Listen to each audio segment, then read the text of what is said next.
Justin, so congratulations, man. You are the first beneficiary of this initiative created by the Siddiqui family and Grail Watch, which is the discovery of emerging talent. How are you, sir? Good, how are you? So, we were really excited about this idea of the next generation of watch designers, but we really wanted to open it up to the entire world. Sometimes within watchmaking, it can start to become a little bit of an echo chamber of its own ideas, right? Yeah. A lot of people are inspired either directly from watchmaking's past, or they're trying to do things that are futuristic, but again, using primarily watchmaking as their reference. And we're like, but there's so many cool people out there with so many great ideas. And so we had to scour the earth to find the first one, and we discovered you through your social media page with a design for this watch, which we were blown away by, man. So how are you? Good, how are you? I'm really good. Thank you for joining me here in Geneva. So Justin, Alterum is a brand that is a champion of American minimalism, right? Talk to me about what that means to you. When I think about it, I think about cinema, right? Mm-hmm. And I think about the movie icons that emerged from the 50s and the 60s, right? So before that, in cinema, you would always be watching heroes that came from kind of an affluent background. They'd always be suited with neckties, with a fedora. In the 1950s, you had Marlon Brando, Montgomery Clift, James Dean. And in the 60s, you had guys like Paul Newman and Steve McQueen as well. And those guys would appear on camera wearing a white t-shirt as well, yeah. Right? And I love that idea that America brought this whole idea of casual cool to cinema, that you could be like someone from any background, it was completely democratic in terms of what a hero could be. Talk to me about what American minimalism means to you. American minimalism is all about simplicity. And when you take something and you get rid of the noise, you get rid of the chaos, and you can't add anything else or subtract anything else, truth becomes this thing, and the truth endures. And so I think in all of my design work, I try to limit myself in what I can put in this box. And I think limiting yourself really makes design rich, simple, and it's timeless. Okay, let's go back a little bit. So you had this in your mind, you created a design, right? Which you then posted on social media. Sure. I remember, and I think you got some pretty crazy feedback from us. Tell me a little bit about that. Yeah, so when I first designed the watch, I didn't know what to do. I didn't know anybody. I don't come from the watch world. I don't have any friends in the watch world. I was less scared to post it, I guess, because I didn't know anything. And so I posted it online, and I got a ton of people asking, where can I buy this thing? I was like, this is just a 2D rendering. It doesn't exist. Were they disappointed? Yes. Yeah, a lot of people were like, oh, okay, and then they never cared again. So it was a good reaction. I didn't expect the reaction that I got, and I only had I posted it on a story, and yeah, it was just an insane time then, because people really wanted the watch. It must have been frustrating for you though that you've done a 2D rendering, but this watch is Yes. complicated enough that it would actually be pretty hard to realize. Yeah, it was, the designs are always the easiest part, and then doing the engineering and doing the, underneath the dial, that's the hard work. So I really had to find someone that could take this on. So when we called you out of the blue, what was your reaction? I was like, why is Wei Koh talking to me? It was crazy. So I was like, I told my wife, I told my friends, they were like, who is Wei Koh? Because they're not in the industry. My wife does the same thing. It's like, who are you, dude? But it was genuinely surprised.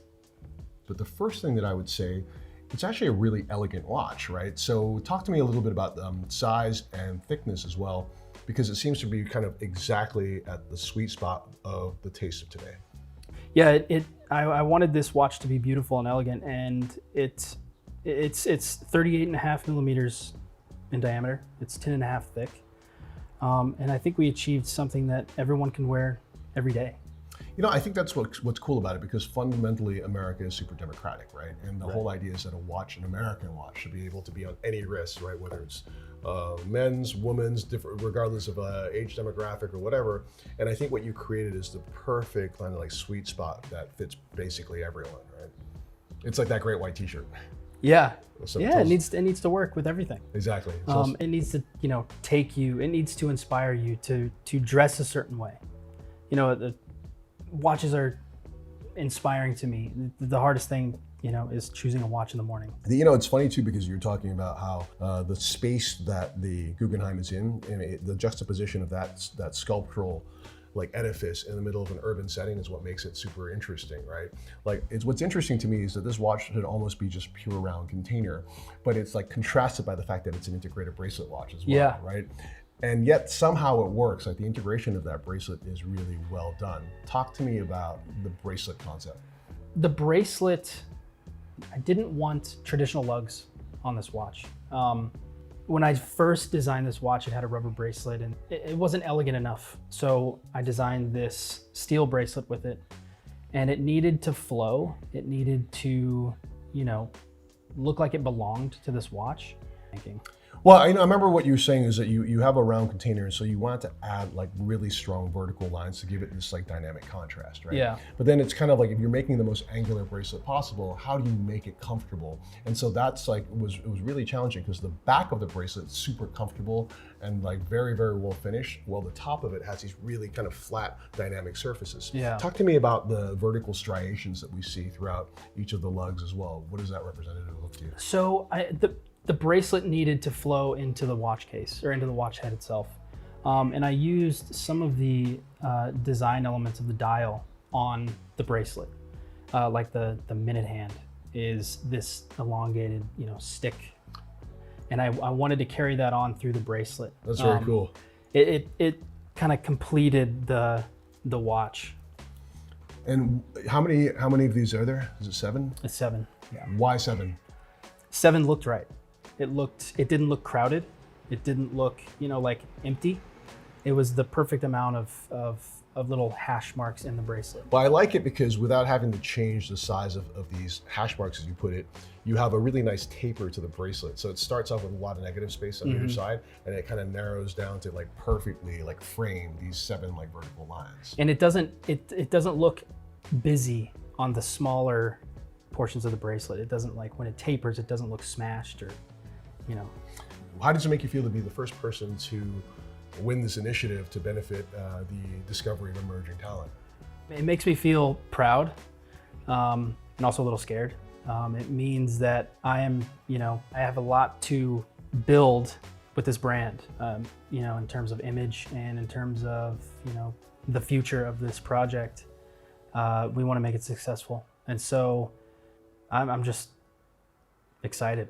I'm excited for the future, and I'm excited for this watch. Well, part of you being the person selected for this initiative was we want to look at your 5-year plan. And so we can see already that you've thought of the next version of this watch. You've thought of a completely different watch with a really cool time-telling language as well. So I think that's your long-term vision was really part of what made you the person we wanted to select. So great watch, man. Congratulations. Thank you. And I hope you have a long career ahead of you, and we're super excited to support it in whatever way we can and be a part of it in whatever way you would like us to. So Thank you. Thank you very much, Justin. Thank you. Thanks. And great watch. Thanks.